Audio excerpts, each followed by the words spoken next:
នេះគឺជាឡាន SUV ដែលចាក់សាំងមកពេញធុងគឺយើងអាចជិះបានចម្ងាយដល់ទៅ 1000 គីឡូម៉ែត្រជាងហើយវាគឺជា Elosu ឆ្នាំ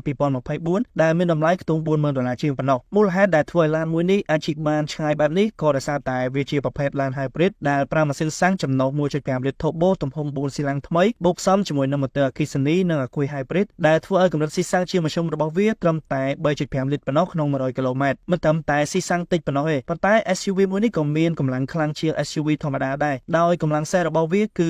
177 PS និងវាដែលប្រើម៉ាស៊ីនចំណុះស្តៀងវាហ្នឹងគឺជាទូទៅមានកម្លាំងរមុលត្រឹមតែខ្ទង់ 200 Nm ជាងប៉ុណ្ណោះអញ្ចឹងក្រៅពីសំចៃឡាន Elosu ឆ្នាំ